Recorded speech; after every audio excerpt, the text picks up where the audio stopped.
राधे राधे भक्तों, आज हम करेंगे रवि प्रदोष व्रत कथा।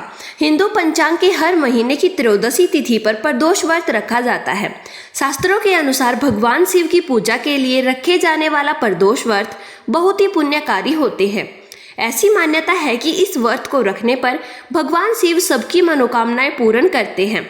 5 मई रविवार यानी आज वैशाख महीने के कृष्ण पक्ष में प्रदोष व्रत किया जाएगा। ऐसा कहा जाता है कि जो इस व्रत कथा को पढ़ता है भोलेनाथ उससे प्रसन्न होते हैं। धर्म शास्त्रों के अनुसार प्राचीन काल में माता पार्वती, माँ लक्ष्मी सहित कई देवियों ने प्रदोष व्रत का पालन किया था। इस व्रत के पुण्य से धन, सुख, सुविधाएं, संपत्ति, सफलता, संपन्नता और समृद्धि की प्राप्ति होती है। रवि प्रदोष व्रत में भगवान शिव और सूर्य देव का प्रभाव रहता है।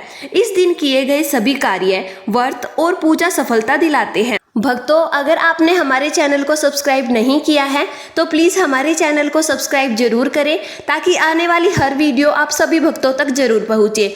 भोलेनाथ आप सभी भक्तों पर अपनी कृपा बनाए रखे। आइए सुनते हैं रवि प्रदोष व्रत कथा।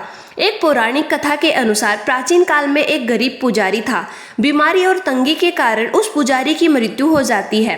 पुजारी की मौत के बाद उसकी विधवा पत्नी अपने एकलौते बेटे के साथ भीख मांगकर जीवन यापन करती है। एक दिन उस विधवा स्त्री की मुलाकात विदर्भ देश के एक राजकुमार से हुई। वह राजकुमार अपने पिता की मृत्यु के बाद निराश होकर इधर उधर भटक रहा था। पुजारी की पत्नी को उसे देखकर उस पर दया आ गई और वह उसे अपने साथ खुद के घर पर ले आई और पुत्र की तरह उसे रखने लगी। एक बार पुजारी की पत्नी दोनों बेटों के साथ ऋषि सांडिल्य के आश्रम में गई। वहां उसने प्रदोष व्रत की कथा सुनी और घर आकर उसने प्रदोष व्रत रखना शुरू कर दिया। एक दिन पुजारी के पत्नी के दोनों बालक जंगल में घूम रहे थे। पुजारी का बेटा घर लौट आया, लेकिन राजकुमार जंगल में गंधर्व कन्या के साथ मिला और उसके साथ समय बिताने लगा। उस कन्या का नाम अंशुमति था। फिर अगले दिन भी राजकुमार उसी स्थान पर पहुंचा। वहां पर अंशुमति के माता पिता ने उसे पहचान लिया और उससे अपनी पुत्री के साथ विवाह रचाने की इच्छा प्रकट की। राजकुमार ने इस विवाह को स्वीकार कर लिया और दोनों का विवाह हो गया।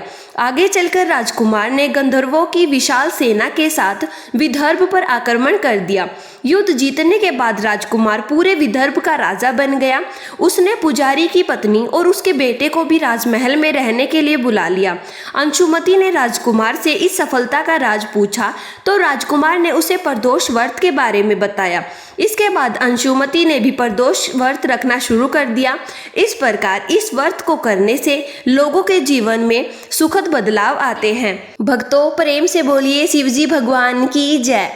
भक्तों, इस दिन भगवान शिव की पूजा करने से शुभ फल प्राप्त होते हैं। इस दिन भगवान शंकर की पूजा अर्चना करने से जीवन के सभी कष्ट दूर होते हैं। इसके साथ ही सभी कार्यों में सफलता मिलती है। प्रदोष व्रत के दिन भगवान शिव को सिंदूर, हल्दी, केतकी, तुलसी और नारियल का पानी बिल्कुल नहीं चढ़ाना चाहिए। प्रदोष व्रत वाले दिन महिलाओं को शिवलिंग को नहीं छूना चाहिए। भक्तों, अगर आपको यह व्रत कथा और जानकारी अच्छी लगी हो तो कमेंट बॉक्स में शिवजी भगवान की जय जरूर लिखें।